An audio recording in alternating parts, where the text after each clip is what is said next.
Yo soy Luz del Mar y te doy la bienvenida al primer Congreso Internacional Virtual de Medicina Alternativa, Nuevos Métodos de Sanación para la Humanidad, un legado sagrado, donde haremos una visión transformadora para la próxima década. Estamos hablando de enviar un mensaje al 2030.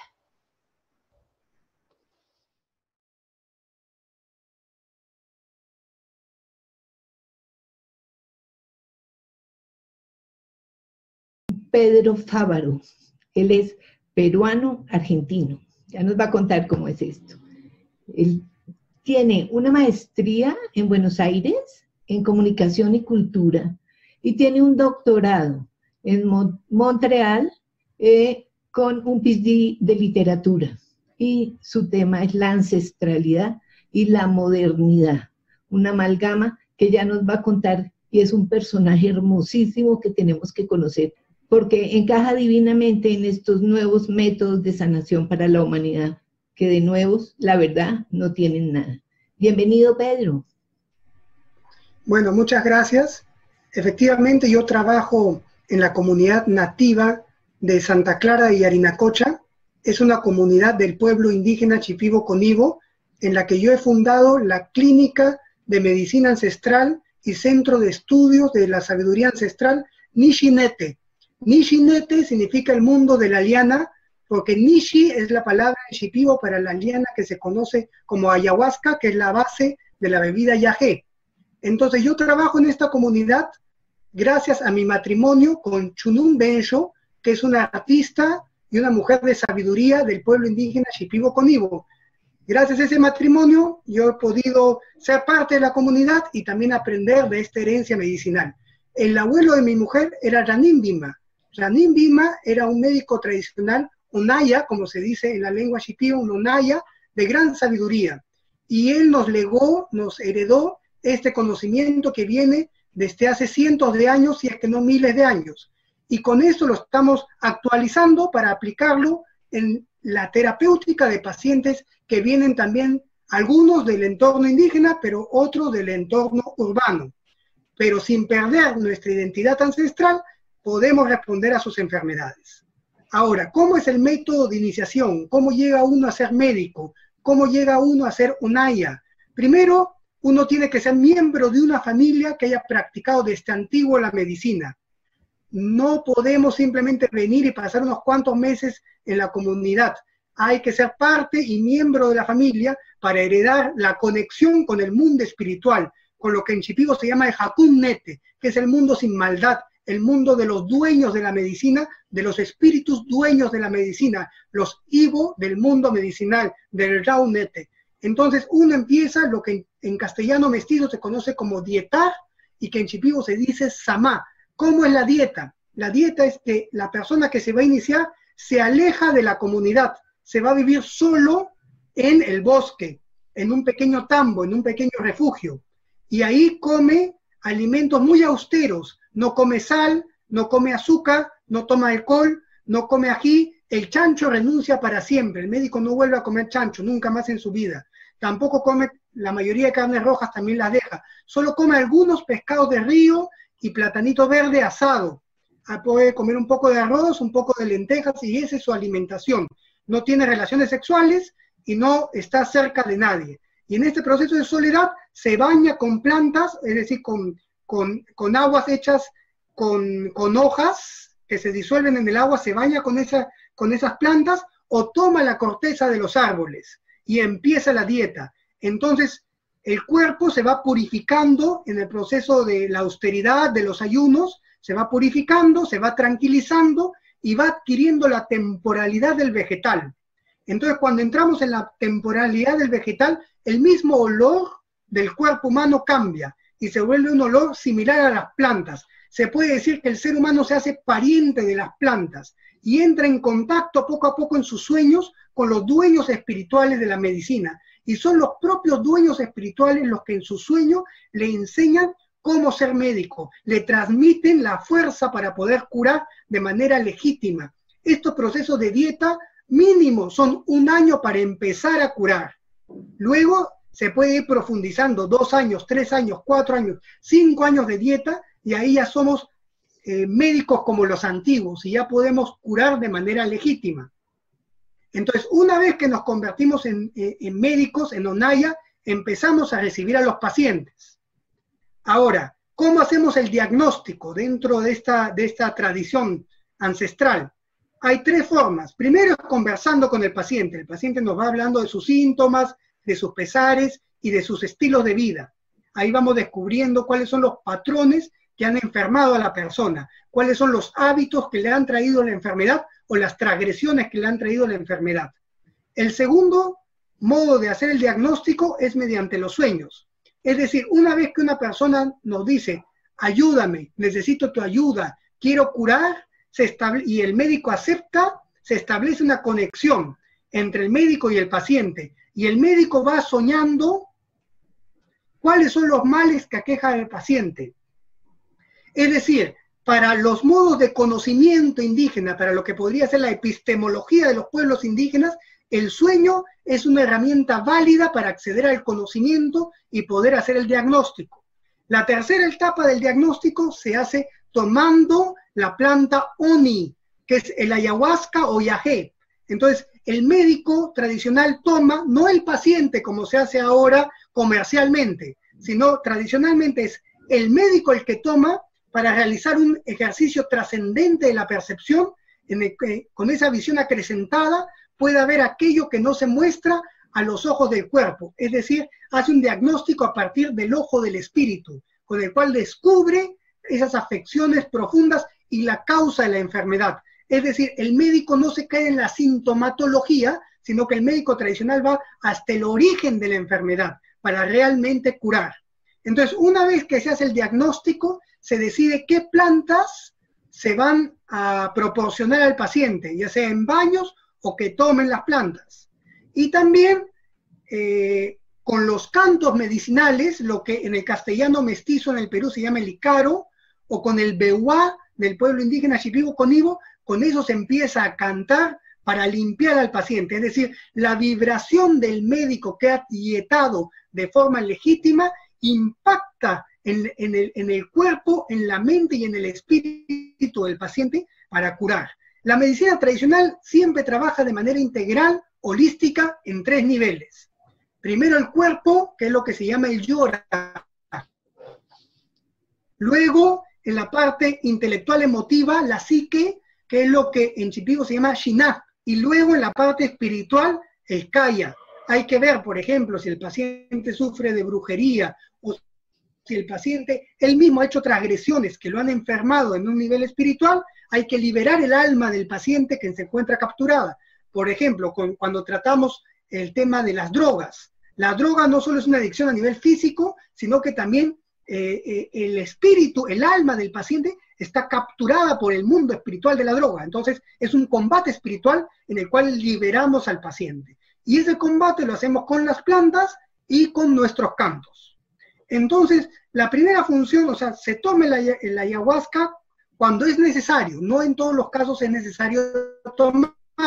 El médico tiene que ser bien consciente cuándo amerita tomar y cuándo no, porque no podemos estar tomando todo el tiempo, porque también uno se desgasta. Hay que ver simplemente lo necesario. Acá no hay que hacer show, no hay que hacer teatro, hay que hacer lo estrictamente necesario de la manera más eficiente posible para curar. Entonces, cuando tomamos el Oni y empezamos a tener visiones, el sentido de esa visión es hacer el diagnóstico y saber sobre qué debemos cantar.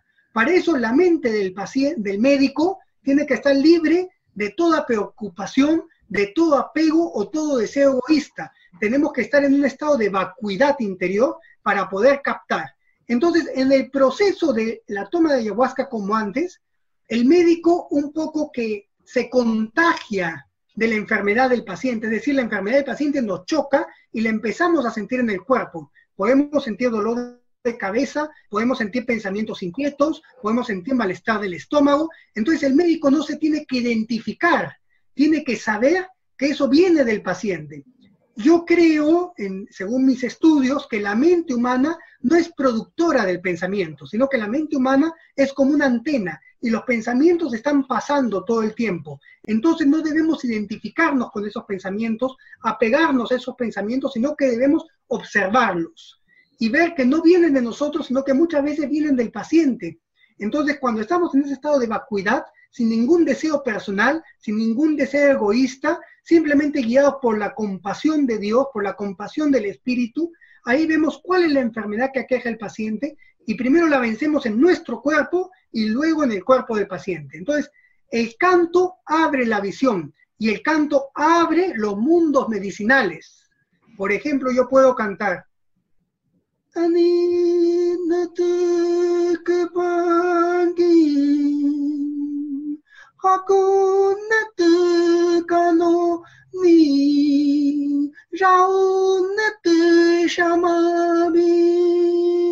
Aninete es el gran mundo, Raunete el mundo de la medicina, Hakunnete es el mundo bueno, el mundo sin mal. Entonces yo con mi canto me conecto con ese mundo porque toda la medicina viene desde el mundo espiritual.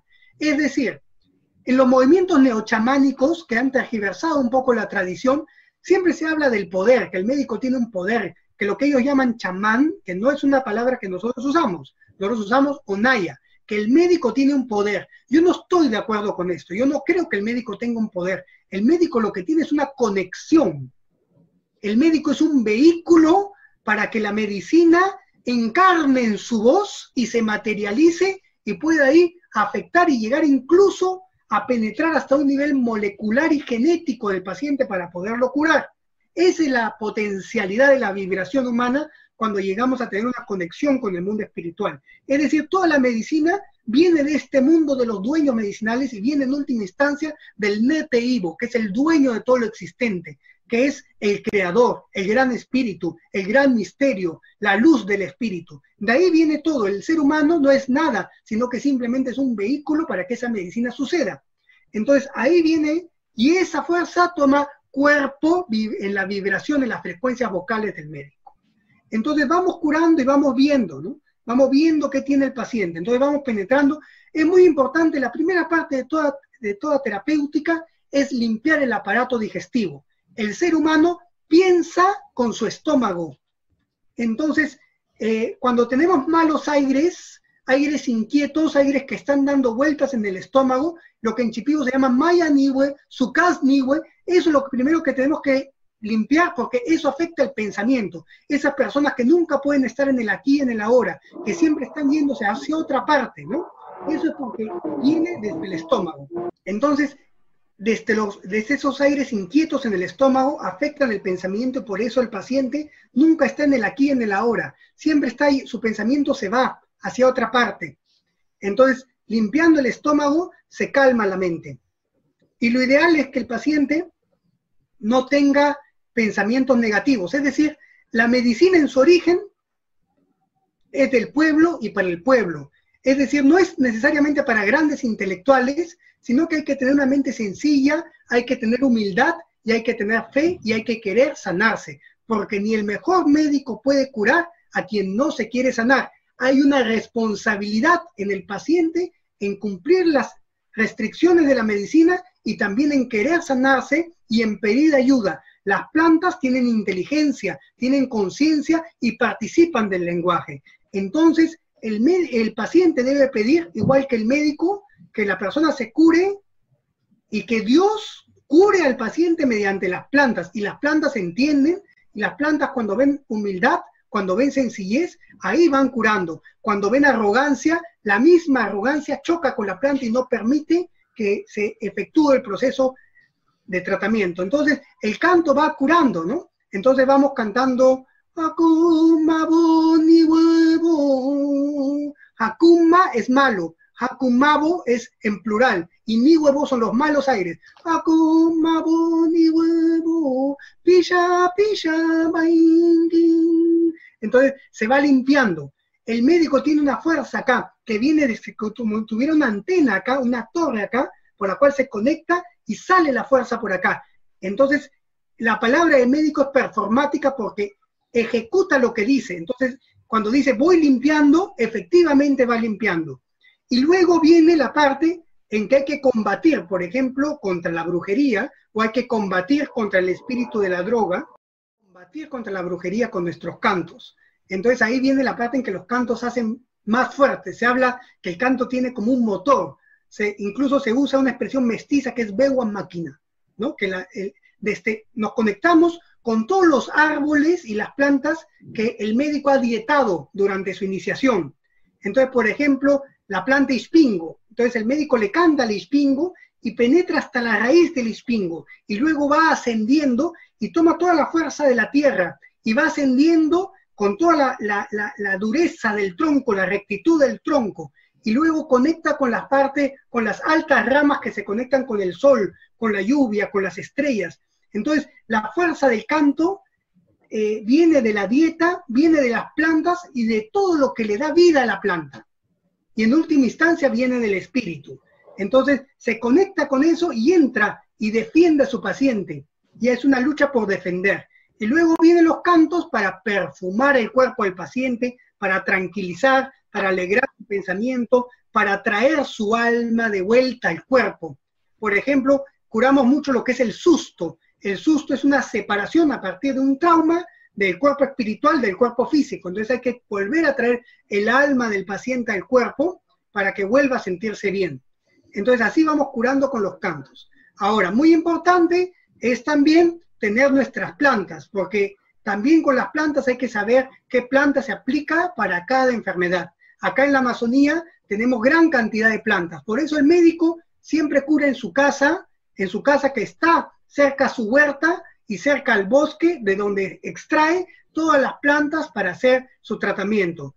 Una cosa muy importante que yo creo que hay que aclarar es que actualmente se está haciendo un negocio con el ayahuasca que no es para curar, sino que se brinda una experiencia psicoactiva a los, digamos, clientes que ni siquiera son pacientes. Y se da un pacto tácito entre supuestos chamanes que no quieren curar y pacientes que no quieren ser curados, sino que vienen y utilizan el ayahuasca como una droga. Ahora, a nuestro entender, viniendo de una familia que ha practicado la medicina desde antiguo, esta es una profanación de nuestra herencia. Con la medicina no se puede hacer negocio porque viene de lo sagrado.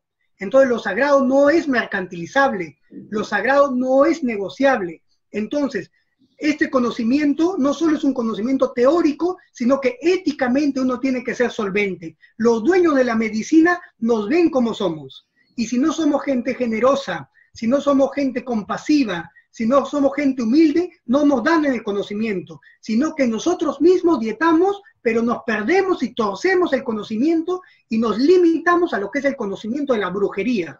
Es un conocimiento que se basa en el resentimiento, en el egoísmo, en la competitividad. Entonces, esto debemos quebrarlo. Ahora, estos conocimientos ancestrales, además de lo que es la parte médica directamente, que puede beneficiar a gente que viene de distintos entornos, también tienen un aporte filosófico importante que dar. ¿Cuál es este aporte filosófico? Por lo menos el que yo entiendo como el principal. Para los antiguos Onaya, para los antiguos médicos, todos los seres del cosmos tienen conciencia. Todos los seres del cosmos están vivos y participan del lenguaje. Entonces el ser humano puede hablar con el sol. Y sabemos que el sol no es que el sol sea Dios, sino que es la manifestación del espíritu de luz material para nosotros. Entonces el sol se comporta como un padre porque el sol insemina la tierra, insemina las plantas. Sin el sol no habría vida. De la misma manera la tierra generosa es como una madre, porque nos brinda su alimento. Entonces nosotros debemos ser respetuosos con esas fuerzas vitales elementales sin las cuales nuestra vida no podría darse. De la misma manera comprendemos que las montañas tienen espíritu, que los animales tienen espíritu, que las aguas tienen espíritu. Entonces el ser humano no tiene derecho a extraer del territorio todo aquello que le provoque en su capricho para satisfacer sus caprichos y sus expectativas de ganancias en términos materiales y su codicia. La codicia es un mal que está destruyendo el mundo.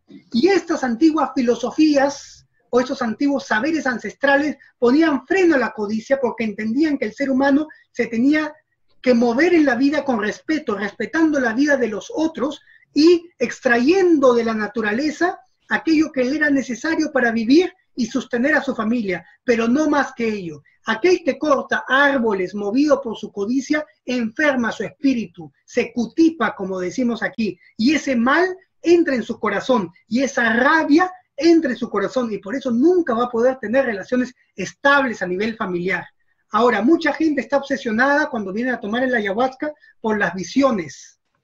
Déjeme explicarle, el único sentido de la visión es curar a nuestros pacientes, no tiene otro sentido. El médico se realiza a sí mismo en el servicio al prójimo, en la vocación de servicio al prójimo. Todo es darse a los demás. No se trata de acumular un poder para fines egoístas, porque todo deseo egoísta nos trae sufrimiento en nuestra propia vida y esa maldad va a repercutir karmáticamente en contra de nosotros. Se trata de servir con generosidad a los demás y no dejarse enajenar por las visiones. Ahora, el ayahuasca hay que saberlo utilizar, porque la ayahuasca también puede ser muy engañoso porque nuestro corazón mismo se apega a las visiones. El médico no se apega a ninguna visión, sino que con su canto la mantiene a distancia para poder observar con conciencia y con amor, siempre dirigido a sus pacientes.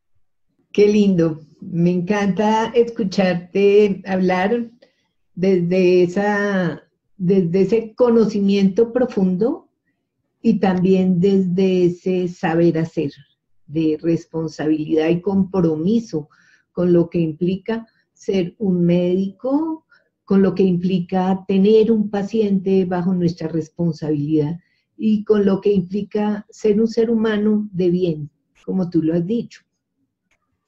Como bien sabes, esta información está llegando a personas que no han tenido nunca ningún entrenamiento en lo que llamamos las medicinas alternativas o las medicinas complementarias o este tipo de medicina ancestral, que, como estamos diciendo, pues de nuevo no tiene nada, Pedro. Y tú, más que nadie, lo sabes y nos lo estás compartiendo. Cuéntanos, por favor, ¿cómo es la clínica de medicina ancestral que tú has creado? ¿Qué hay que hacer para llegar allá? ¿Cuáles son los procedimientos? Estamos en la selva, ¿verdad? Así es. Esta clínica queda a 1 hora de la ciudad de Pucallpa. Nuestra clínica Nishinete queda en la comunidad nativa de Santa Clara de Yarinacocha, que es a 1 hora de la ciudad de Pucallpa. A la ciudad de Pucallpa hay como 6 o 7 vuelos diarios desde Lima, es fácil llegar, y yo suelo ir por los pacientes al aeropuerto. Ahora, el que quiere venir a la clínica puede hacerlo, pero yo soy un poco cuidadoso. Primero, que yo no recibo a más de 2 pacientes al mismo tiempo, porque es lo máximo que yo puedo realmente comprometerme, porque estamos hablando de 2 vidas. Y cuando uno cura a pacientes que vienen de entornos urbanos, no es como cuando uno cura a los pacientes que vienen de la propia cultura indígena. El paciente de la cultura indígena viene por un mal específico. Tiene un susto, tiene un cutipado, una cosa específica, o le han hecho brujería. En el caso de los pacientes de la ciudad suele ser muy distinto, porque es como pelar una cebolla. Va saliendo una capa y aparece otra capa. Entonces vamos sacando otra capa y aparece otra capa. Entonces son tratamientos largos porque involucra regenerar toda una vida y enseñar un poco a saber vivir en armonía con la naturaleza y ser agradable y cumpliendo la voluntad del espíritu. Entonces hay un proceso que es el estrictamente terapéutico, pero que va acompañado de un poco de enseñanza o de reenseñanza, de reminiscencia, de volver a conectarnos con el corazón, a pensar con el corazón y a vivir de una manera armónica y equilibrada con los elementos fundantes de la vida y con nuestra propia condición original. Redescubrir nuestra condición original, que muchas veces por la propia, digamos, educación moderna o la propia vida acelerada de las urbes, es un poco difícil de llevar. Entonces, al mismo tiempo, como hay muchas restricciones en la dieta, yo soy muy específico a la hora de saber las dificultades que implicará a una persona pasar por un proceso terapéutico en el que van a tener que dejar de lado muchos apegos. Es decir, nuestra medicina cura, pero cura a gente que realmente esté decidida a desapegarse. Si no, es mejor que busquen otras alternativas, porque nuestro tratamiento realmente no tiene muchos componentes concesivos con el público. O sea, yo no estoy brindando un servicio que tengo que colmar las expectativas de un cliente. Yo por eso tengo otros negocios y yo no vivo estrictamente de esto, porque yo soy muy radical en mis demandas a mis pacientes porque sé lo que es necesario para que la persona cure. Entonces, no es para cualquiera. ¿Qué dijiste que es un tratamiento largo? ¿Cuánto implica ese largo? ¿Cuánto tiempo es? ¿Y qué tipo de enfermedades pueden llegar a ti para ser sanadas? Depende de la enfermedad, pero pongamos un caso típico que yo siempre recibo, son gente que dentro de sus problemas está el consumo de drogas. Para curar a una persona de la influencia psíquica, física y espiritual de la droga, para curarlo completamente, estoy diciendo, para dejarle su cuerpo prístino, son 9 meses de tratamiento, 9 meses de dieta. Ahora, yo tengo pacientes que con 20 días en mi centro no han vuelto a consumir la droga. Entonces, digamos que en ese sentido se les ha curado, pero no han dejado todavía de tener esa influencia mental de la droga, porque la droga influencia nuestra manera de percibir el mundo, de concebir el mundo. Nuestra perspectiva del mundo está influenciada por la droga. Para liberar por completo eso son 9 meses. Ahora, nosotros curamos mucho tratamiento de consumo de drogas, pero no estamos especializados específicamente en eso, ni tampoco recluimos al paciente.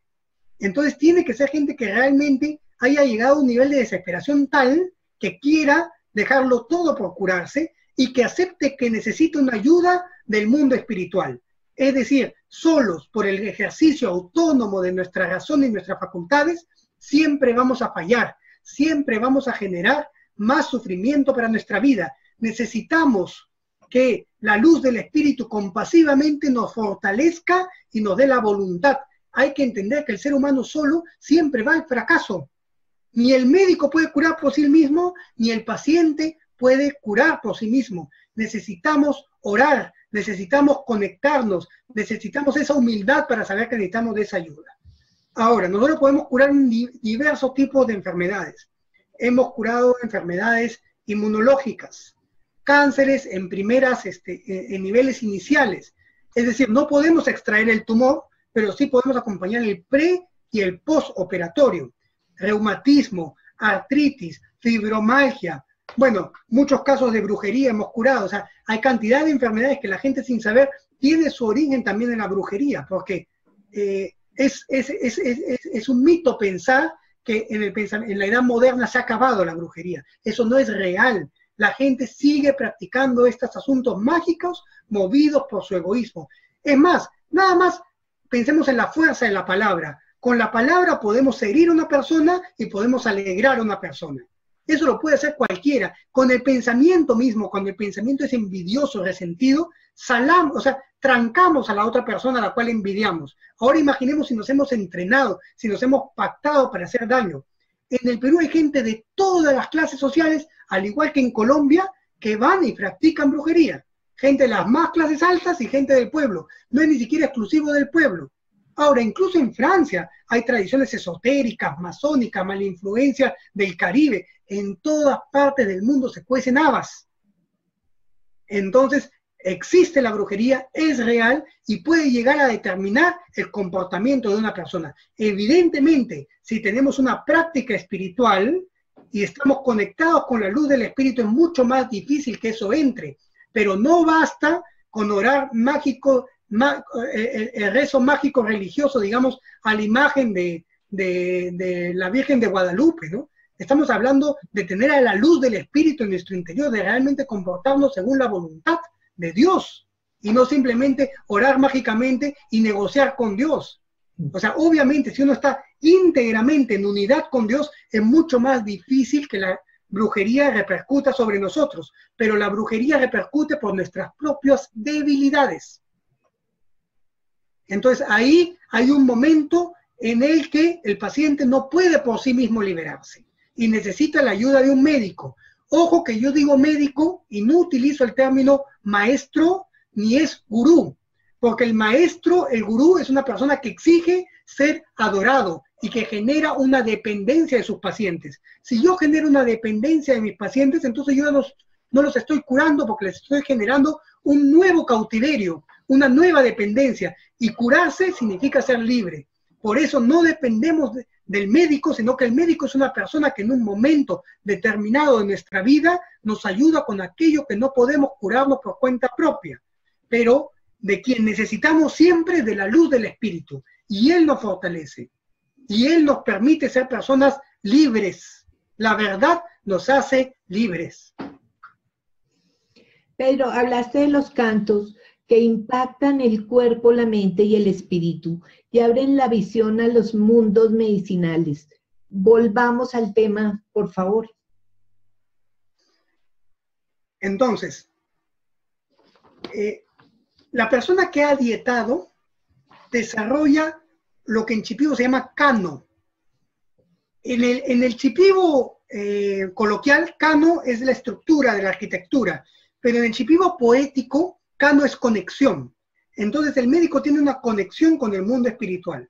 Y cuando duerme, cuando sueña, sus capacidades perceptivas no son normales, sino que ha desarrollado unas capacidades perceptivas trascendentes. Entonces en el propio sueño el médico capta, por ejemplo, si una persona habla mal de mí, en el sueño el médico lo capta.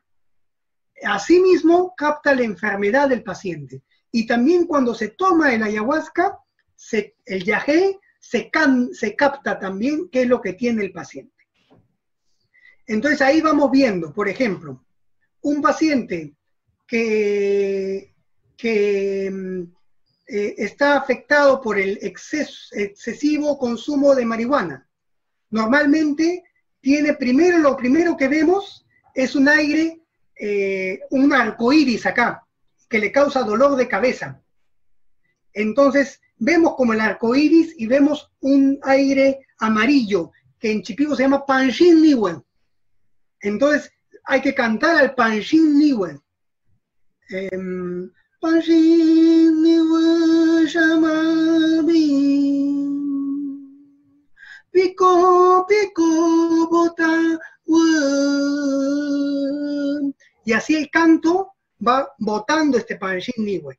Ahora, cuando vemos que hay eso, también usamos otras plantas. No solo es el canto, sino el canto con otras plantas. Entonces, en el tratamiento, por ejemplo, la planta del piñón colorado. Este piñón se deja serenar toda la noche en agua y en la mañana se le pone en la cabeza al paciente y se va saliendo. Y se le puede bañar, cuando vemos que el aire amarillo está en todo el cuerpo, se baña todo con el piñón. Entonces ese piñón va limpiando el cuerpo. Ahora, penetrando más, en el plexo solar de la persona que fuma marihuana y en el estómago está dando vueltas un aire oscuro, Wisoniwe, ¿no? Que es como si fuera un agujero negro de gravitación. Por ejemplo, la persona que fuma los cigarrillos industriales, el tabaco, cuando inhala, acá también se le forma ese agujero negro. Entonces, yo en mi práctica he visto que la matriz de la adicción al tabaco industrial está en el plexo solar, porque es un agujero negro que es un punto de gravedad que siempre está exigiendo más humo, más humo, más humo, y por eso la persona no puede dejar de pensar en que quiere fumar. Y cuando deja de fumar con pastillas, duerme esta sensación, pero esta sensación sigue ahí. Entonces se genera entre el cuerpo y la voluntad una dislocación que puede también terminar generando enfermedad. En cambio, nosotros limpiamos por completo, liberamos por completo el plexo solar para que la persona pueda respirar nuevamente y no se le esté demandando siempre los más humos y más humos y más humos. Ese plexo solar se limpia y el estómago mismo se limpia con el canto y también con vomitivos. Nosotros usamos vomitivos de plantas perfumadas para que ese perfume impregne todo el aparato digestivo de la persona, limpie e impregne. Y esa impregnación del olor vegetal llega hasta la mente y empieza a mejorar los pensamientos de la persona, hermosea el pensamiento de la persona. Dices que para poder establecer un buen diagnóstico es muy importante que el paciente pida el apoyo, quiera y tenga la voluntad de realmente seguir un tratamiento, el tratamiento del médico, en este caso el tuyo. Que a través del sueño tú, con el ojo del espíritu, y las plantas, esa dieta a la que se ha sometido el terapeuta, entra en la temporalidad del vegetal. Eso también es lo que llaman los elementales y cómo funciona esto de ese diagnóstico a través de sentir lo que está viviendo el paciente. Ya. Yo creo que lo que llaman los elementales en la tradición occidental es lo que en Shipibo se llama los dueños de la planta, los Ibo, los dueños del mundo medicinal. En Shipibo reciben el nombre de Chay Conibo. Chay significa cuñado. Chay Coni es el legítimo cuñado. ¿Por qué es esto? Porque el médico en su dieta se va purificando, se va tranquilizando y el mismo cuerpo del médico se impregna del olor del vegetal. Entonces uno se hace pariente de las plantas. Incluso se dice que el médico llega a un mundo que se llama Metzanete o Ininnete, que es el mundo perfumado y el mundo hermoso, donde viven estos espíritus Chaikoni en el fondo de las plantas y en el fondo del bosque, donde no llega el motor humano, donde no llega la industria. Entonces ellos viven en ese mundo paralelo, digamos. Entonces el médico incluso se casa con mujeres espirituales. Entonces se vuelve pariente de los elementales. Uno mismo se hace elemental. Y por eso ellos, como son nuestros parientes, nos apoyan en nuestros tratamientos y cuando les cantamos vienen y nos ayudan y ellos curan con nosotros. Ellos participan de la curación. Ahora, lo que sucede con el sueño, o sea, el sueño es para aprender. O sea, ahí entendemos todos los mensajes de los seres espirituales nos llegan en el sueño y toda la transmisión de la fuerza medicinal nos viene en el sueño y también la revelación de las enfermedades del paciente. O sea, el sueño es realmente una herramienta privilegiada. Con el sueño incluso podemos hacer vaticinios o oráculos del futuro en el sentido de que descubrimos las potencialidades. Por ejemplo, yo puedo descubrir cuando alguien me quiere dañar que no debo evitar tal cosa y debo hacer tal otra. Porque el tiempo no es solo lineal, sino que los múltiples tiempos se cruzan en el instante liberado del espíritu. Entonces todo lo vamos captando con esta percepción que se desarrolla gracias a la dieta. Entonces el sueño es un diagnóstico y yo voy soñando de manera simbólica. ¿Qué es lo que tiene mi paciente? ¿Cuáles son mis males, los males de mi paciente? Por ejemplo, yo voy soñando y en el sueño no solo se vea, sino que el médico que ha dietado bien, que ha dietado por años, en el sueño también cura, va desarrollando la curación. Entonces, por ejemplo, vemos que nuestro paciente, yo descubro que mi paciente lo veo en un túnel, en un pozo, que su alma, una fracción de su alma está en el pozo. Entonces yo desde ahí lo voy sacando. Entonces yo ya sé que mi paciente, primero, seguramente ha tenido un susto muy fuerte, que ha metido parte de su alma en ese pozo, o incluso que ha sido brujeado y que parte de su alma está en ese pozo. Entonces yo lo voy sacando de ahí en el sueño y descubro que mi paciente sufre una suerte de disfunción de la personalidad porque su alma está fraccionada en el espacio. Se identifica con miles de cosas. Entonces yo voy trayendo esas múltiples identificaciones para que poco a poco el paciente pueda volver a la unicidad. Yo creo que estamos hablando de todo esto a un nivel simbólico. Es decir, el lenguaje de las ciencias es muy práctico para las cuestiones que son objetivas, pero es mudo para hablarnos de la profundidad del ser. Para penetrar a la profundidad del ser necesitamos un lenguaje metafórico, un lenguaje simbólico y un lenguaje poético.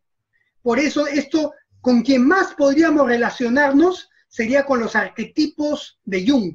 Ahí podríamos crear una suerte de diálogo, o también con las propuestas de Bachelard sobre la interpretación de los símbolos a partir de una interpretación, de una hermenéutica poética de los símbolos.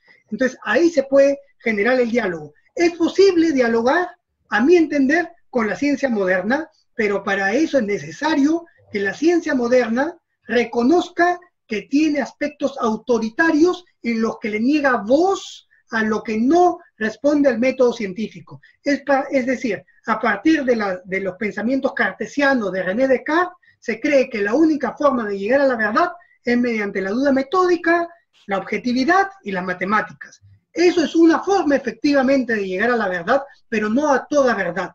La verdad de la profundidad del ser necesita de lo poético. Entonces, precisamos que el discurso moderno científico tenga un arranque de humildad, que ponga en duda el paradigma materialista, que entienda que hay realidades que nos afectan continuamente, que van más allá de lo material, que son metafísicas, suprasensibles, y que, reconociendo su incapacidad para penetrar a esos mundos, reconozca que debe dejar un espacio para el pensamiento poético, en este caso de la tradición indígena del pueblo Shipibo-Cónibo, pero de las múltiples tradiciones que hay conectadas con nuestra ancestralidad.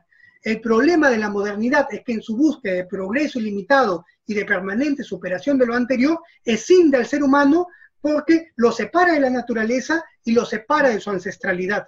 El ser humano no puede tener una salud integral si primero no tiene un vínculo saludable con sus ancestros, con lo mejor de su tradición cultural y asimismo con la naturaleza, con los árboles, con el mar, con todo.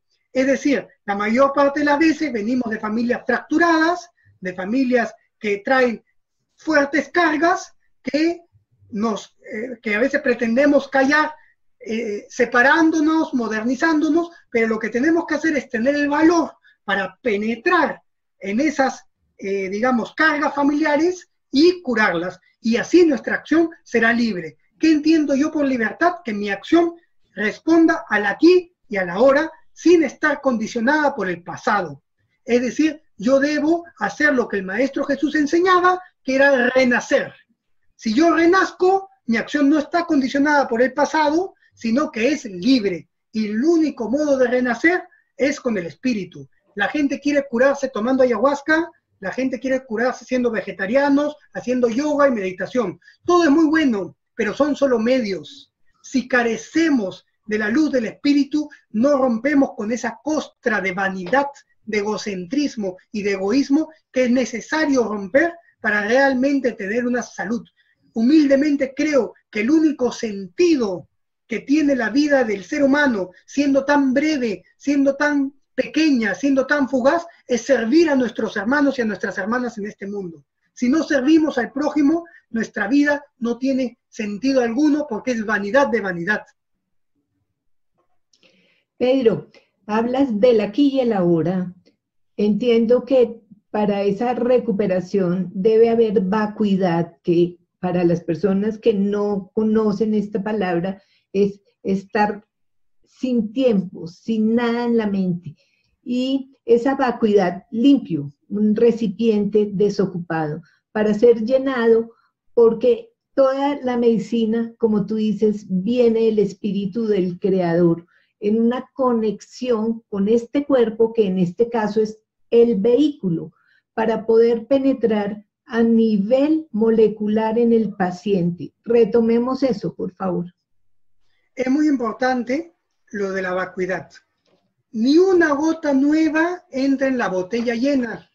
Cuando la botella está llena y tratamos de echar agua, cae, se rebalsa. Lo primero que hay que hacer es limpiar. Por eso es tan difícil a veces curar a las personas de ambientes urbanos que llegan a nosotros con demasiadas ideologías, porque el pensamiento moderno cree que puede acceder a la verdad por el uso autónomo de la razón, por la cuenta propia. Entonces, cada quien, según su propia idea de la felicidad, del sexo, del matrimonio, del éxito, todos tenemos nuestras propias ideas. Y estas propias ideas son aquello que yo llamo la botella llena, la mente llena de nosotros mismos, saturados de nuestros propios discursos, y no dejamos espacio para que nada penetre, para poder renacer. Entonces hay que vaciar. Por eso es mucho más fácil curar a un campesino que a un intelectual. Eso no significa que esté mal ser intelectual. Yo mismo tengo una formación intelectual, pero el problema está que solemos regodearnos en nuestro intelecto y considerar que el intelecto nos hace superiores a los demás. El intelecto tiene sentido cuando es una herramienta al servicio del espíritu. Entonces nuestro intelecto mismo, ahorita nos estamos moviendo en un plano del lenguaje, y el lenguaje es siempre un proceso intelectual. Entonces el intelecto tiene sentido cuando responde al espíritu, no cuando se regodea vanidosamente en sí mismo, porque ahí es que nos perdemos siempre en nuestras propias ideas y nos traemos sufrimiento. Entonces, si yo veo que el paciente no tiene un resquicio, por lo menos un resquicio de humildad y un resquicio de fe, yo le digo, hermano, busca otra persona porque yo no te puedo ayudar. Porque ¿quién soy yo si yo soy solo un ser humano con mis propias falencias? Ahora, yo he ido mejorando en mi vida, he ido siendo una mejor persona a partir de una experiencia fundamental que yo tuve, que fue, yo venía tomando las plantas por años, pero tomaba las plantas y seguía con mi vida bohemia, digamos, con mi vida un poco disipada, hasta que tuve un momento grave en el que por no usar bien las plantas mismas me estaban enfermando, porque para usar bien las plantas hay que usarlas dentro de un comportamiento que son los pasos que los antiguos nos han legado, que no son supersticiones, porque los antiguos vivían conversando con las plantas, entonces ellos sabían cómo usar las plantas para nuestro bien, para que no nos enfermen, porque si las plantas las usamos mal, nos enferman. Entonces, yo entendí en ese momento que si yo no cambiaba mi modo de vida y mi comprensión de las cosas, no iba a sobrevivir, porque encima yo estaba sufriendo un ataque de brujería de un médico indígena, una persona que sabía brujear bien. Y yo tomaba el ayahuasca y lo único que veía era demonios a mi alrededor. O sea, realmente era una experiencia pavorosa. Y ahí entendí que sin la luz del espíritu yo no iba a salir adelante. Y que el único que me podía ayudar ya no era otro ser humano, no era buscar un maestro, no era buscar la idolatría nuevamente de buscar quién me ayude, sino que eso iba a venir de la luz del espíritu. Necesitaba de una persona, de un médico, que me explicara cómo es la dieta legítima. Pero la curación en última instancia siempre viene del espíritu. Entonces yo en ese momento le pedí, Dios mío, Padre Celestial, Gran Espíritu, energía fundante de la vida, fuente de toda vida, cúrame, dame vida. Y si tú me das vida, yo me consagraré a ti, me consagraré a la medicina y serviré a mis hermanos. De donde sea que vengan, los serviré con amor, con compasión. Dame vida para eso. Y realmente me dio vida para eso. Y a partir de eso es que yo pude tener un nuevo entendimiento de la vida. Y fui comprendiendo cómo cuando yo vivía según mis ideas, según mis opiniones, según mis egoísmos y mis caprichos, según mis deseos sensuales, siempre traía más sufrimiento a mi vida. Siempre complicaba más las cosas. Entonces, yo ahora entiendo el matrimonio no según mi idea, sino según Dios. Entiendo la sexualidad no según mi idea, sino según Dios. Entonces, yo procuro de no hacer nada en la medida de lo posible, a pesar de mi imperfección, de no hacer nada que me separe de esa unidad con la fuente de la medicina, con la fuente de la vida. Porque el médico separado de esa fuente no es nada, se pierde en su propio ego. Entonces, el ego es una ilusión que no es difícil de vencer, porque el ego es contrario a nuestra condición original. Cuando el ser humano, desnudo, ve el océano, comprende que su vida no es nada. Cuando el ser humano, desnudo, ve el cielo estrellado, comprende que su vida no es nada, que es un soplo, una chispa entre dos piedras. Entonces la condición original del ser humano es la humildad. Lo que sucede es que nosotros hacemos grandes esfuerzos para tener un mejor carro que mi vecino, para tener una mejor casa, para tener una pareja más a la moda. Y así vamos para que nuestros hijos vayan al colegio más encumbrados. Entonces así vamos haciendo grandes esfuerzos para mantener la mentira del ego. Hay que dejar de hacer esos esfuerzos y volver a nuestra humildad original, y eso lo podemos hacer cuando el espíritu entra en nosotros y regenera nuestro entendimiento.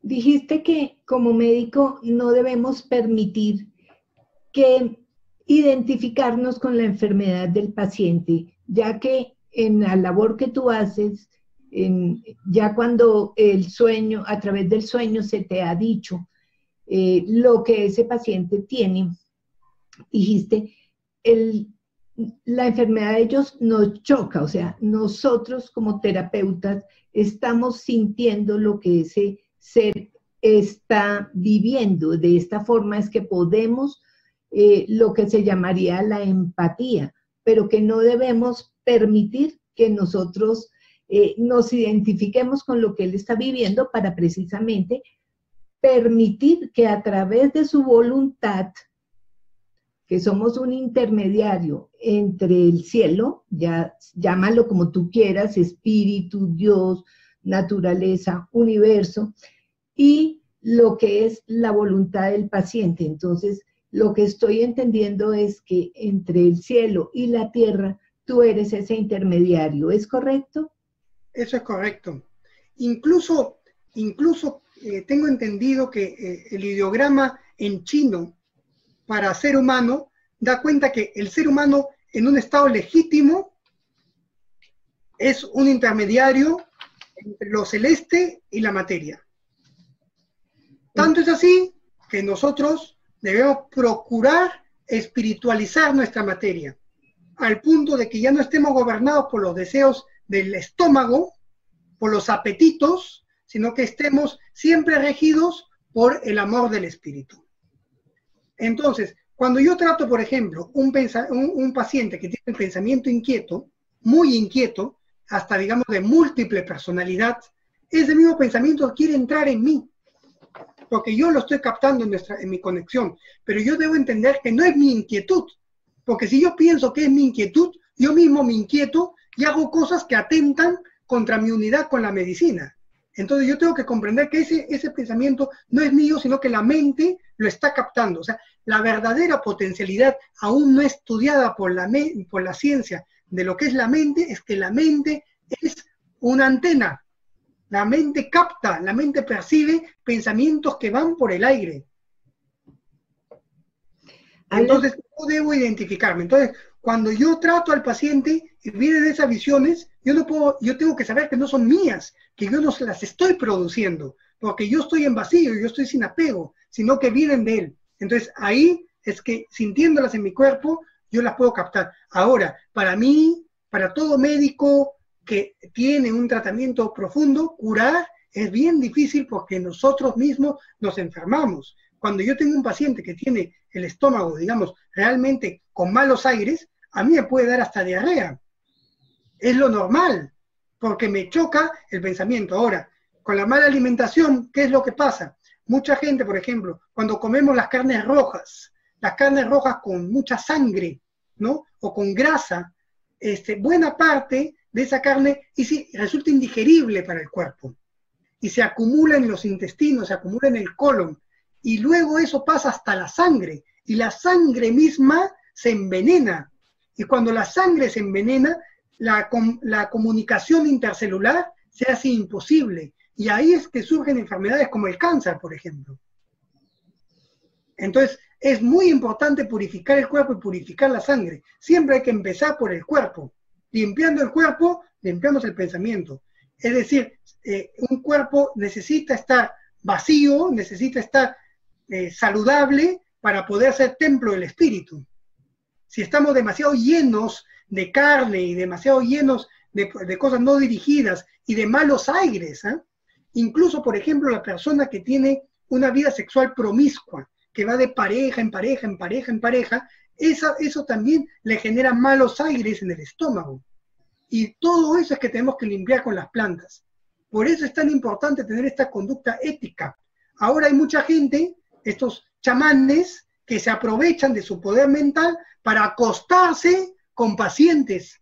¿De qué estamos hablando? Eso ya es la mentira de las mentiras. Pero la propia gente se pone en esa situación de vulnerabilidad por no buscar con rigurosidad, por no saber diferenciar quiénes son los verdaderos médicos y por estar pensando ilusiones de una persona que nos dice que él toma ayahuasca y se va al centro de la galaxia. Y vivimos pensando puras ilusiones, vivimos ilusionados por la visión, pero por construcciones humanas. pero un médico debe demostrar su ética en su comportamiento. O sea, el médico no puede ser una persona que sea un mujeriego, no puede ser un alcohólico, ¿no? No tiene sentido. Entonces, yo no sé por qué la gente no lo ve. Es como que, y sobre todo cuando se acercan a personas, digamos, de los pueblos indígenas, la gente extranjera suele ser muy paternalista. Y dice, ah, no, porque es indígena, está bien que tome. No, no está bien que tome. Si uno es un médico no puede andar borracho, pues. No puede ser un mujeriego. No, la medicina no responde así. Hay que tener una ética. Sea de donde uno sea, hay que tener una ética. Entonces, hay veces que por nuestras propias ilusiones nos dejamos engañar. Yo diría que más que una ética es ser coherente, porque esa ética viene como de unos paradigmas sociales, que ya ahora vamos a hablar de los paradigmas, sino de la coherencia que debe haber, tal como tú lo dices, con el ideograma chino que se llama REN. Ustedes lo pueden buscar en Google y van a encontrar ideograma chino REN, que es la conexión que existe entre el cielo y la tierra a través de ese intermediario, que en este caso es lo que Pedro nos está explicando, que hace la labor de este médico que toma la ancestralidad para traerla a la modernidad, siendo, y sobre esto vamos a ampliar el conocimiento, Pedro, que lo que yo estoy entendiendo es que se toma la sabiduría del cielo a través de esa vacuidad para hacer un correcto intermediario, díganlo, manguera, puente, conector, con esa parte humana que es la tierra, donde estamos llenos de defectos, no estamos buscando que todo el mundo sea un santo, sino entre en la coherencia del cielo, de su propio cielo, para vivir una vida de equilibrio. ¿Podemos ampliar el tema, por favor? Me parece que va por ahí. Y cuando me refería a ética, me refiero a no realizar ningún comportamiento que nos separe de la unidad con la fuente de la medicina. Es decir, que no cometamos ninguna transgresión que impide que seamos un correcto vehículo de la fuerza de la medicina. Entonces, hay que vivir en ese, digamos, en ese estado que yo sí lo llamaría, digamos, de santidad, en ese camino de santidad, en el sentido de consagración y de evitar cualquier tipo de transgresión, de comunicación permanente con la fuente. Y como somos débiles, como somos caprichosos, como somos necios, es esa misma conexión la que nos da la fuerza y el entendimiento para poder vivir de esa manera, ese buen vivir. Pienso que a través de lo que nos has comentado, Pedro, podríamos profundizar un poco en algo que son llamados los pecados capitales. Y quisiera, sí, profundizar, porque hemos hablado de la arrogancia, de la codicia, de la soberbia, y pienso que de eso estamos enfermos muchos, por favor. Yo creo que el término pecado conviene repensarlo, porque mucha gente ya no quiere hablar de pecado, y está bien, es una opción, pero pienso que podemos resignificar la palabra. Es necesario resignificar la palabra pecado porque no solo tiene un índole moral, sino también que tiene un índole espiritual. El índole espiritual es pecado, podemos entenderlo como todas aquellas transgresiones que nos separan de la unidad, como todo aquello que nos impide vivir esta unidad con lo divino. Ahora, el principal pecado es justamente querer vivir lejos de esa unidad, querer hacer lo que nos venga en gana. Y eso es lo que está destruyendo el mundo. Por ejemplo, la crisis ecológica tiene mucho que ver con esa codicia ilimitada, querer desplegar nuestra codicia ilimitadamente y no tomar en cuenta las consecuencias de las acciones que estamos cometiendo. Es decir, nuestro destino como seres humanos no está separado del destino del resto de seres vivos, especialmente los árboles que producen el oxígeno. Si yo talo y árboles para sembrar lo que a mí se me ocurre, por supuesto que me estoy enfermando. Y aquello que yo le hago a la tierra, me lo estoy haciendo a mí mismo, porque mi cuerpo es tierra, nuestros cuerpos son tierras. Entonces, enfermando el aire que respiramos, enfermando el agua que tomamos, enfermando la tierra de la que comemos, nos estamos enfermando a nosotros mismos. Entonces, la codicia es causa de enfermedad, el egoísmo es causa de sufrimiento y de enfermedad, la corrupción nos corrompe a nosotros y nos impide vivir en conexión con la fuente de la salud. Entonces, la corrupción también es enfermedad. No solo es una cuestión moral, sino que nuestro cuerpo mismo resiente la corrupción. Una persona corrupta no puede dormir en paz, no puede sentir la paz de su familia. Una persona envidiosa, imaginemos una persona llena de envidia, en vez de estar comiendo tranquilo, apreciando los alimentos que tiene en su casa, comiendo con su familia, siempre está pensando en lo que tiene el vecino y odiando al vecino, y nunca está disfrutando de la calle a la hora de su buen momento familiar, porque siempre está codiciando lo que tiene el otro, deseando lo que quiere el otro. Entonces hay que pensar que el pecado, eso que antiguamente en el término cristiano se llama el pecado, eso nos trae a nosotros enfermedad. Hablaste de resentimiento, egoísmo, competitividad. Profundicemos en eso.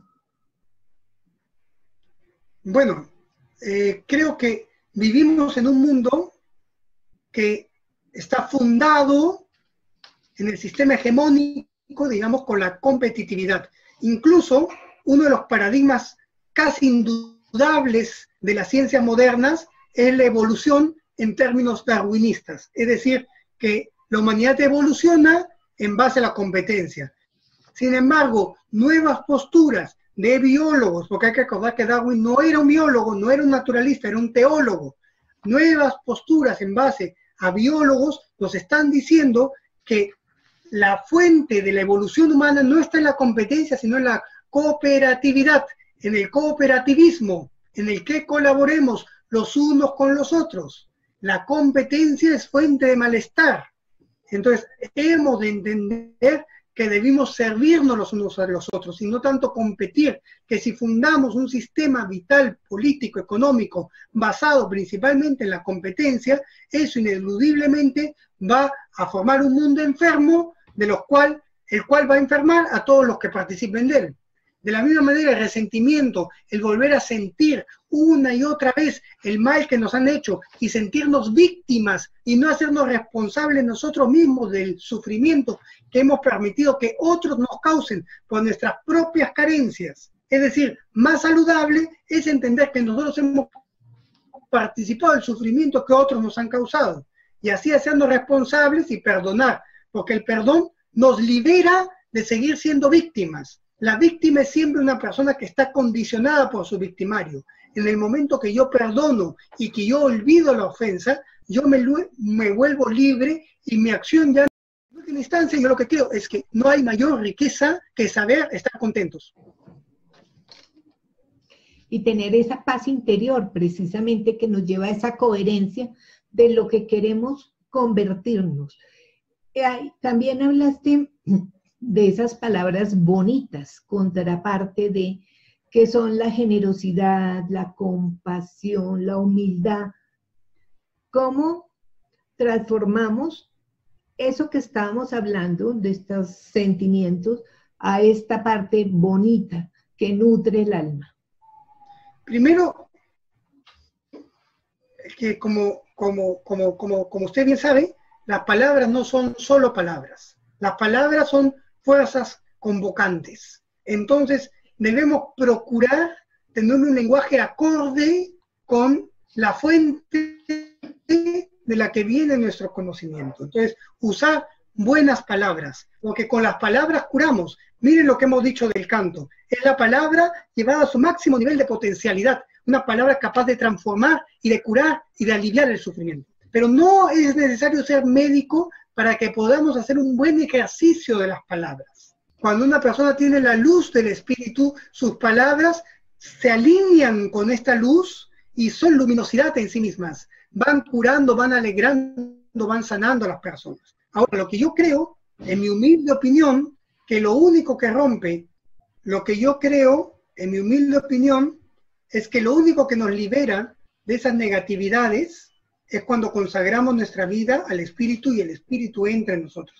Es decir, no podemos con nuestra cuenta propia. Necesitamos que el Espíritu regenere nuestro entendimiento y nos haga ser nuevos seres humanos, nuevas personas. Entonces ahí, con esa nutricia del Espíritu, podemos practicar la generosidad y el servicio a los demás. Tocaste otro tema hermoso, que hablas de que cuando dices, no debemos generar dependencia del médico, realmente no solo del médico, de nada, porque eso también nos genera actitudes y comportamientos limitantes.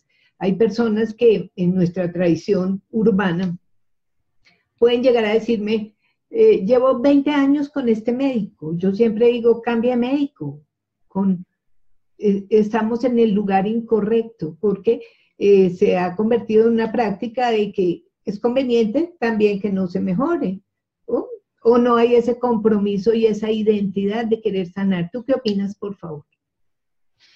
Bueno, en los entornos urbanos uno de los grandes problemas que genera la dependencia es que la medicina suele estar enfocada en el síntoma y no la causa de la enfermedad.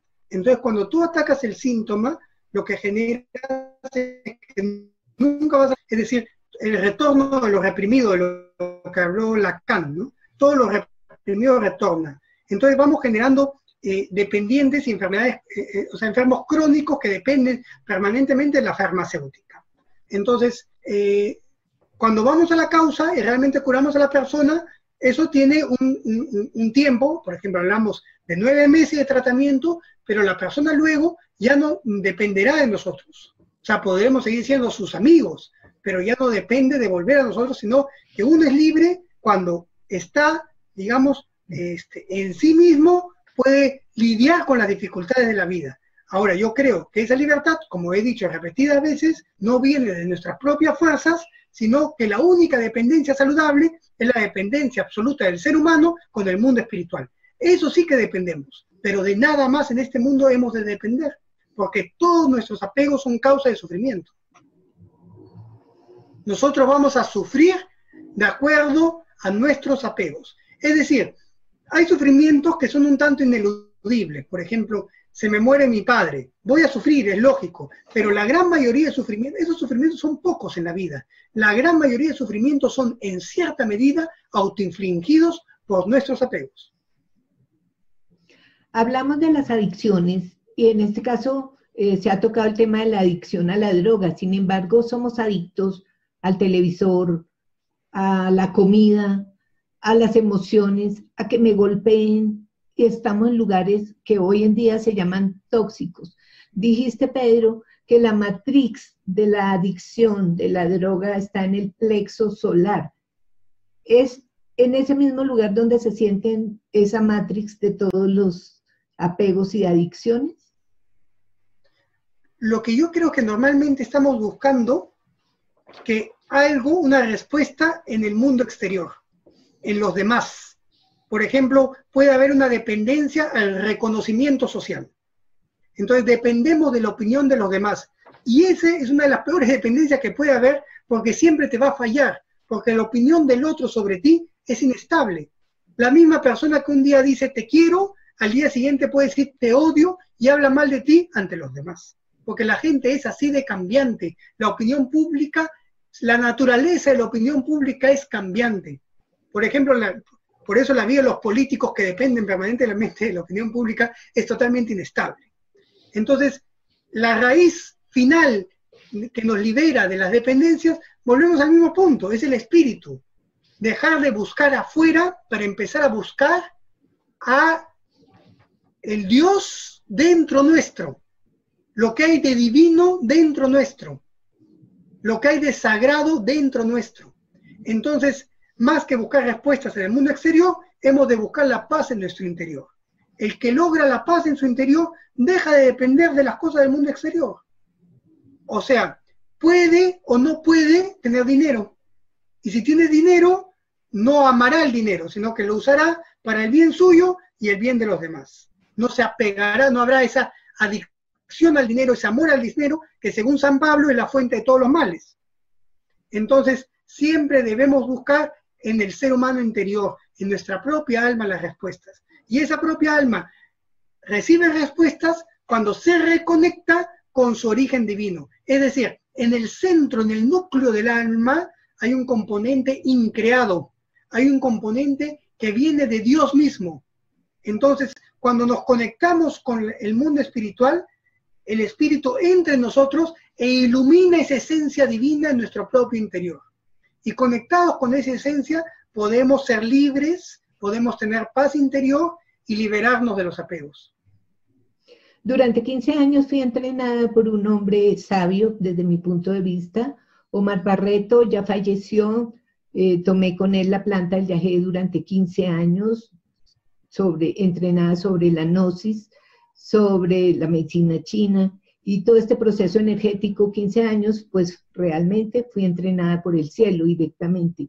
Aquí me gustaría aterrizar algo que es importante dar a conocer y que lo has tocado también, y es dos cosas. Uno, comentarle a la audiencia que hay algo importante que es aprender a caminar en equilibrio, y hay una entrevista nuestra, estas 36, que habla específicamente del equilibrio y cómo encontrarlo con una persona llamada Roger Murillo. No se pierdan esta conferencia. Pero a donde voy es que Omar Barreto me decía siempre que hay que aprender a caminar en el filo de la espada, porque estamos entre el cielo y la tierra. Entonces, pues no, es posible que no nos iluminemos, pero es posible que nos iluminemos. Pero si nos quedamos todo el tiempo al lado de la adicción, del problema, tal como nombraste hermosamente, con el poder de las palabras dijiste, son fuerzas convocantes. Vamos a tener otra entrevista con Magda Ramos desde México, donde la palabra debemos aprender a autoobservarnos para que de nosotros y de nuestro pensamiento y de nuestro sentir solo salgan palabras convocantes al bien. Eso quería interponer ahí. Las terapias contigo pueden ser online, ya dijiste que recibes 2 pacientes, pero se puede trabajar también online sin necesidad que yo vaya a la selva, ¿o? No, nosotros recibimos a la gente en nuestra clínica, son personales. Perfecto. O sea, online se puede conversar, ¿no? Eso no hay ningún problema. Tal vez darle una orientación, pero cuando hablamos de curación del cuerpo, eso es presencial. Durante el entrenamiento que tuve con Omar y estos 15 años con la toma del yagé, tuve la oportunidad de también conocer los mundos de los demonios, de las brujas, y efectivamente cuando Omar desencarnó, me llegaron una cantidad de pacientes, brujas, todas brujas, y yo sentí mucho miedo porque no era mi campo. Yo decía, pero ¿por qué me ha llegado todo esto a mí? Y se me dio la información de que estaba preparada para ayudarlas a ellas. Cerré ese círculo, apoyé con lo que ya había sido entrenada, pero es un tema del que yo me alejé. Sin embargo, es un tema que sí quiero traer, porque lo he visto y lo he vivido. Quiero contar un caso previo en una de esas reuniones que teníamos en la montaña, una señora que se venía quejando más de 20 años que sentía algo en el estómago, como unas cosquillas, y durante 20 años fue tratada clínicamente, jamás encontraron nada.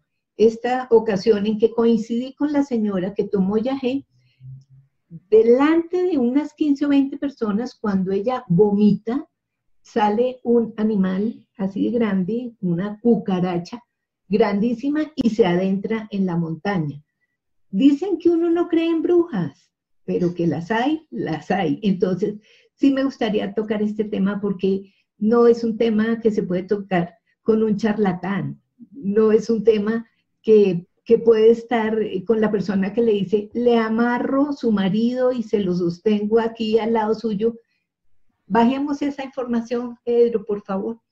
Uno a veces tiene la idea un poco ingenua de que el mundo, digamos, espiritual es un mundo necesariamente bueno.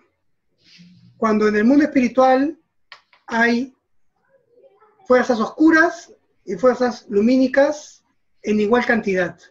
Incluso diría que es mucho más fácil aprender la brujería que aprender la medicina, porque la medicina demanda mucho tiempo para abrir ese mundo, además de este comportamiento que hemos hablado sin transgresiones, coherente.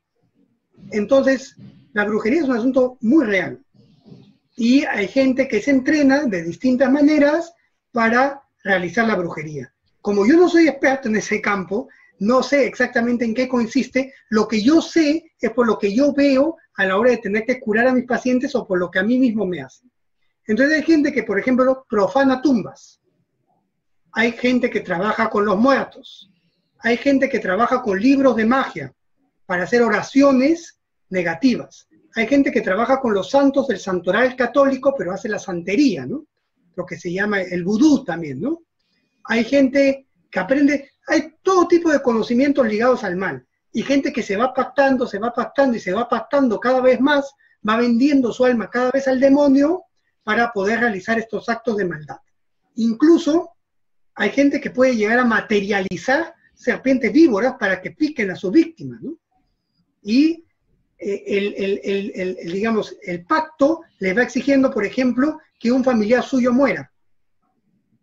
Y gente que sin saber mata a su familiar con su pensamiento, para así pactarse y llegar a ser brujos.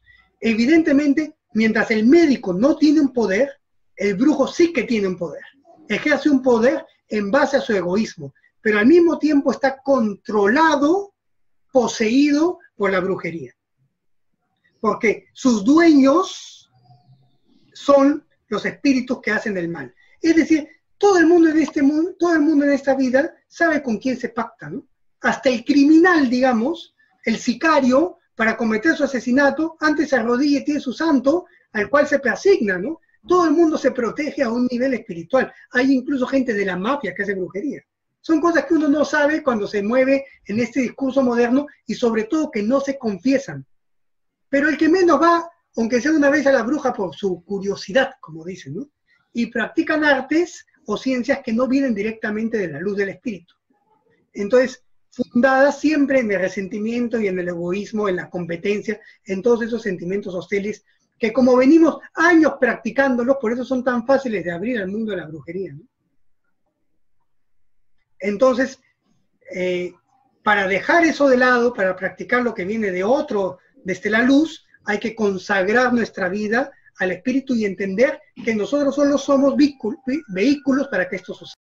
Y nosotros luchamos con la brujería con nuestros cantos. Por eso el camino es realmente al filo de la espada, en el sentido de que todo médico también tiene un arsenal de defensa, ¿no?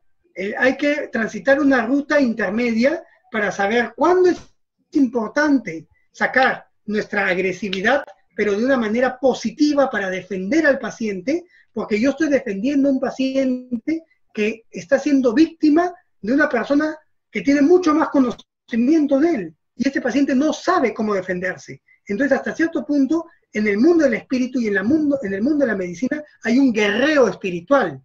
Toda persona que camina con la luz, de una u otra manera, va a enfrentar a la oscuridad.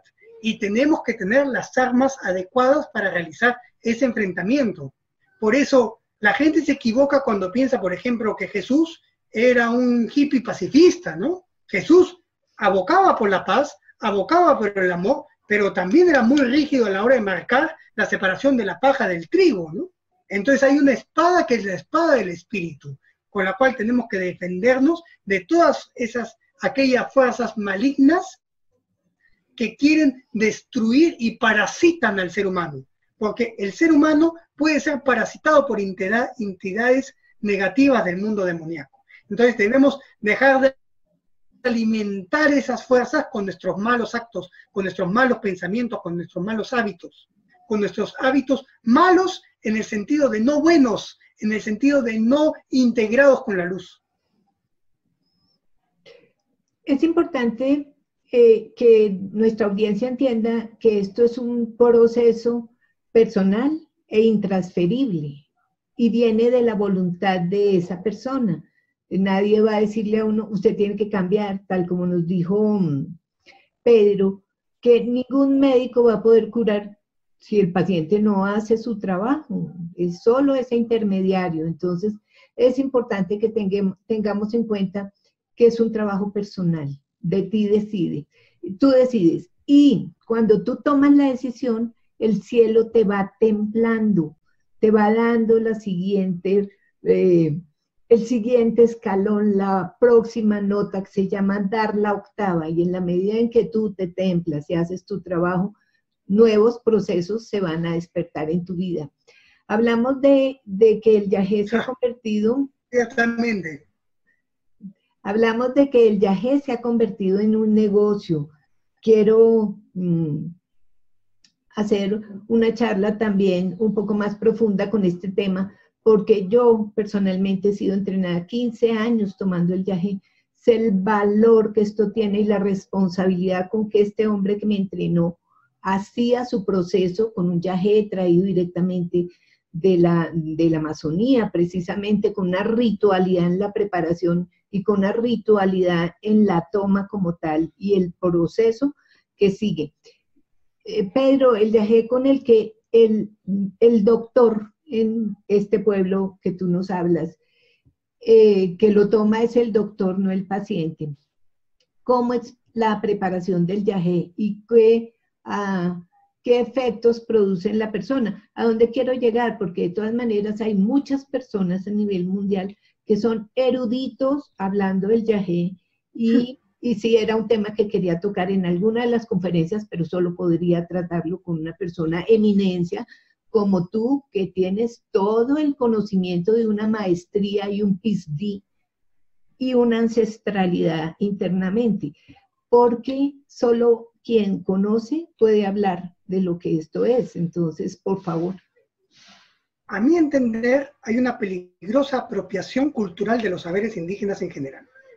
Entonces, estos son saberes que tienen sus legítimos dueños, que son los médicos sabios de los pueblos indígenas. No todos los indígenas antiguos eran médicos. Estamos hablando de que algunos tenían esta preparación. O sea, el médico siempre ha sido una persona excepcional, incluso en su medio indígena. Siempre eran personas excepcionales que tenían un especial llamado desde el mundo de los espíritus para poder ejercer la medicina, porque dietar no es fácil, nunca lo ha sido y nunca lo será. Entonces, el que llega a ser médico es una persona consagrada al servicio de los demás. Entonces, no podemos pretender pasar 3 meses con un pueblo indígena y crearnos chamanes. Eso no es verdad, eso no va a pasar. Para obtener los conocimientos de manera legítima, primero, como yo dije, hay que ser parte de una familia indígena.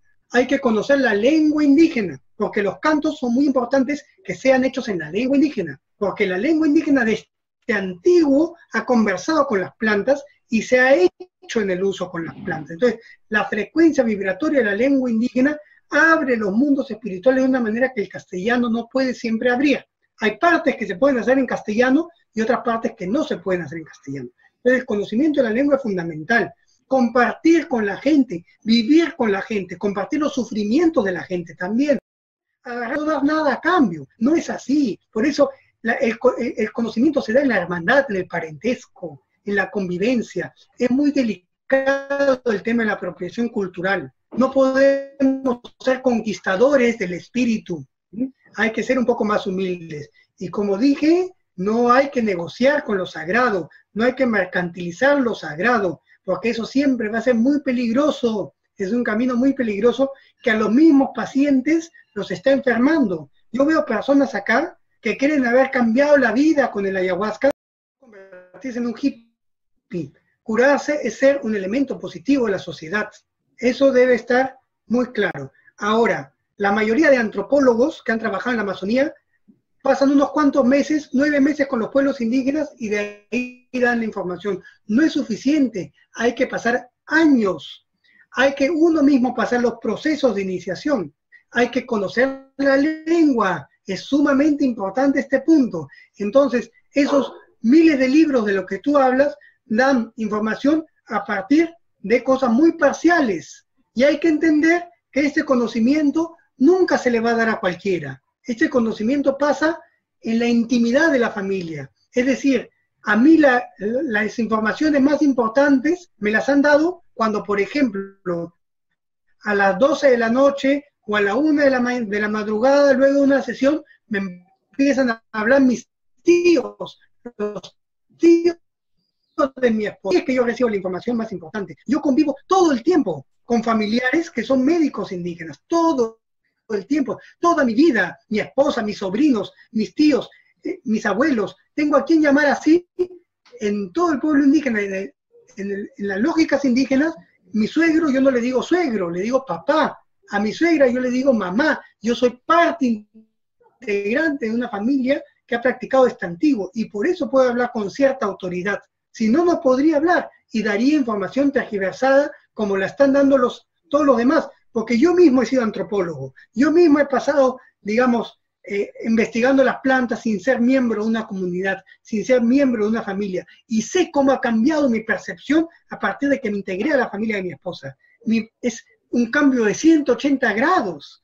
Yo dejé de lado mis fantasías y mis propias categorías, porque normalmente analizamos a los pueblos indígenas desde el mundo académico con categorías eurocéntricas. Y lo que nosotros tenemos que hacer es desarrollar categorías interculturales del pensamiento, desarrollar categorías, epistemologías de los pueblos indígenas. Es decir, tenemos que aplicar una propia metodología de estudio intercultural. Si yo voy con mi grabadora, si yo voy con mi encuesta a hablar con un sabio indígena, ¿qué me va a decir? Si esa encuesta genera distancia, esa grabadora genera distancia. Es fundamental el respeto, la humildad y la empatía.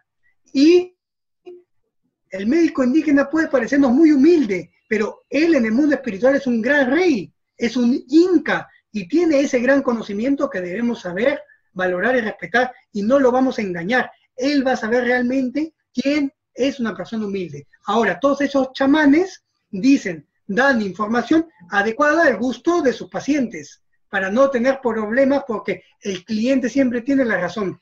Entonces, una mercancía es un negocio más. Dos temas y terminamos, Pedro. Dijiste que cuando hablamos de la droga, de la adicción, dijiste que el alma está capturada. Entonces, ni siquiera es una enfermedad, es a otro nivel que estamos hablando. Lo mismo sería con cualquier adicción, con la gula, con la pereza, con la envidia. El alma está capturada en ese caso.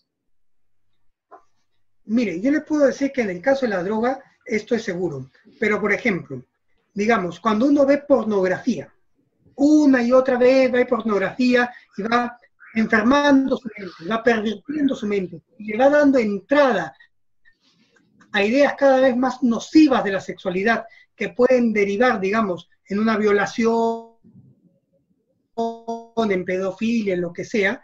La pornografía tiene también una dimensión espiritual. Cuando uno va a un prostíbulo, eso también tiene una dimensión espiritual, ¿no? Hay entidades, dueños espirituales que cuidan de ese mundo.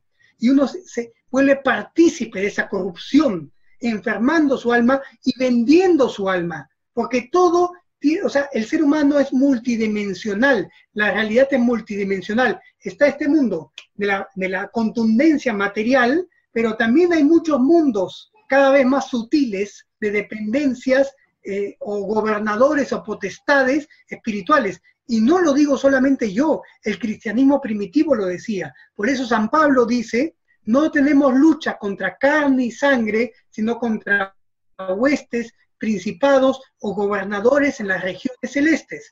Entonces, cuando vamos al prostíbulo, nosotros mismos somos víctimas de los espíritus que parasitan de la prostitución, que viven de la prostitución. Y así en múltiples planos. No podría decírtelos todos, te estoy diciendo los que para mí son más evidentes.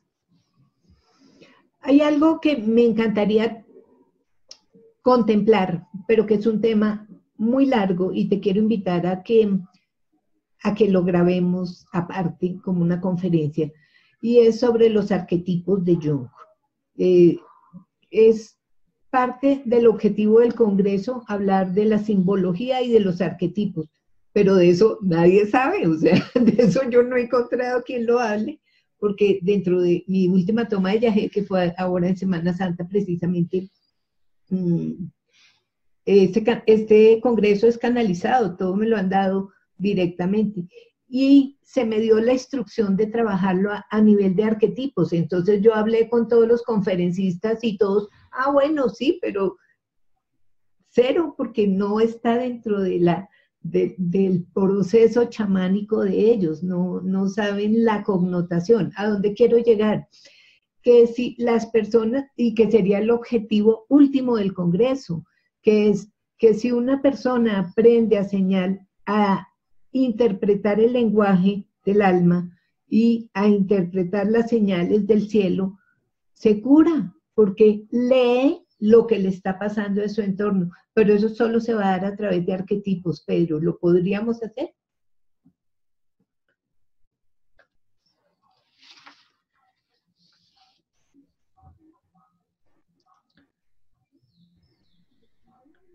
Se quedó quieto. ¿Me alcanzaste a oír?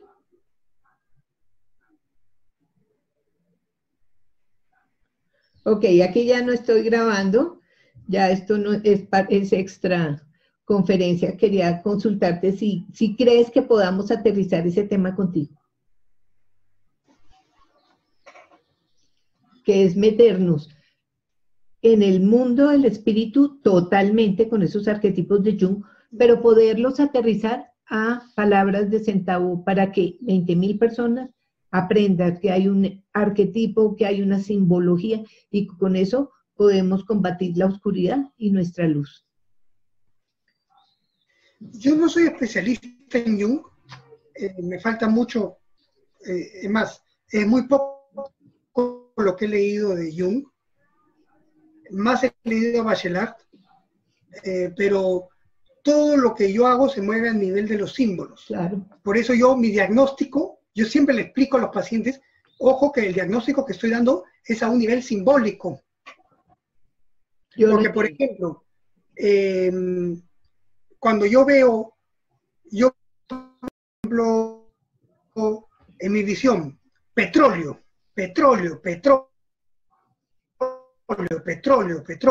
yo ya sé que es que la sangre de mi paciente está envenenada. Cuando una persona ha fumado mucha droga, él mismo se embruja, ¿no?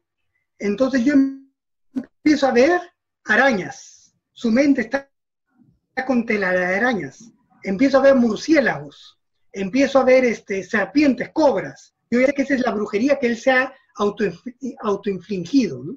Entonces siempre tengo que explicar que estoy hablando a un nivel simbólico. Es decir, la realidad se da, las explicaciones se dan a un nivel imaginal. La realidad última no sabemos ni cómo expresarla. Tenemos que recurrir al lenguaje y a este lenguaje que es poético, que es el más proclive para dar las explicaciones del mundo del espíritu. Pedro, finalmente dijiste algo bellísimo. Dijiste que a través de las plantas y el tratamiento que tú haces, finaliza perfumando el alma del paciente. ¿Qué quiere decir eso tan lindo? Uno de las principales plantas que nosotros usamos es una familia de plantas que se llama Nuirau. Nuirau vendría a ser como las plantas del amor, que son plantas perfumadas.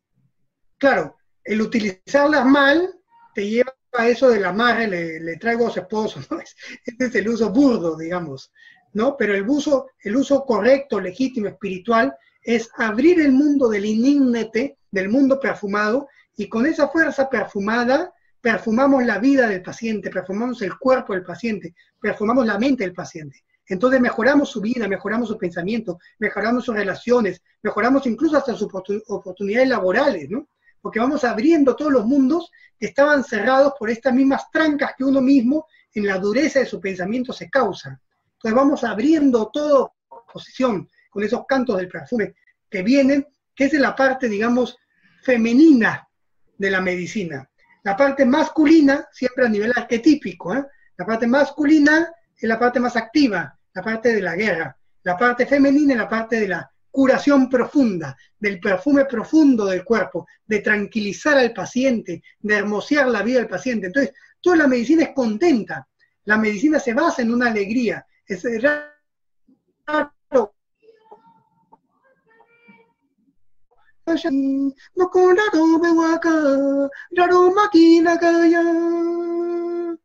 Ininate que pangin, raroshina bimaini, mi raroshina. Entonces, ahí vamos abriendo los mundos hermosos, ¿no? Y ahí vamos creando esta relación afectiva con el paciente, esta empatía con el paciente.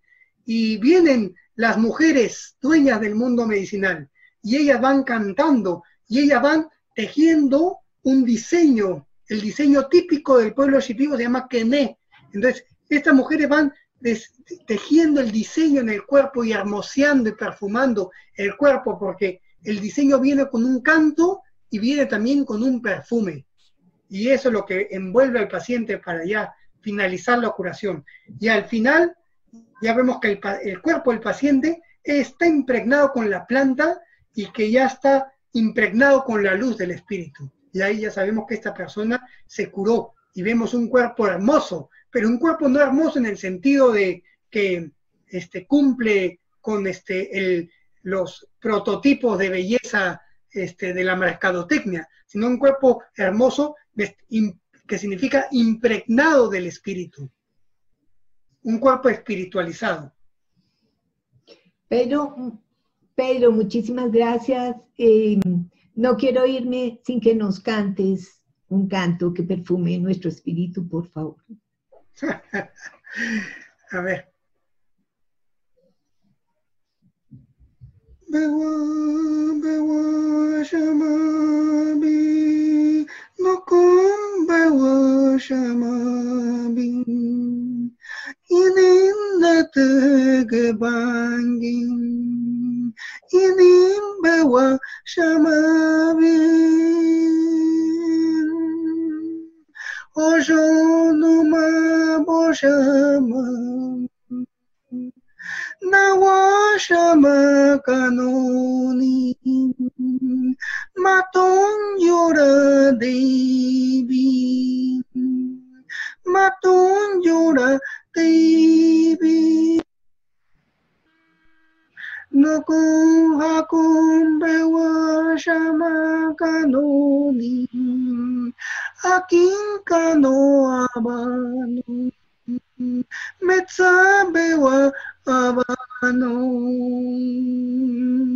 inimbewa abano, inimete kanoni, inimumabo shamabi, raro bewaga, no kun raro bewa shamabi. Hakun bendición kaya inini wa shamabi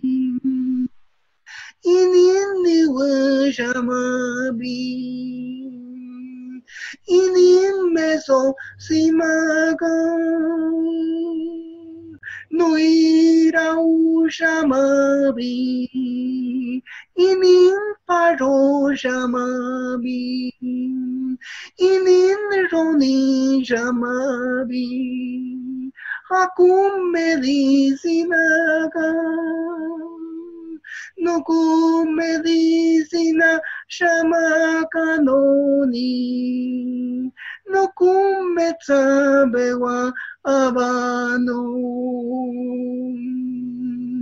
inimbewa abano hakum medicina raro shinam bimaini maton raro shina maton metzashina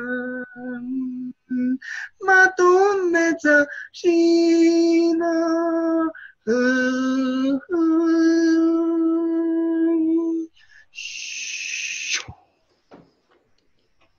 Pedro, que las palabras de este canto convocante, muchas gracias. Nos vemos en la próxima conferencia.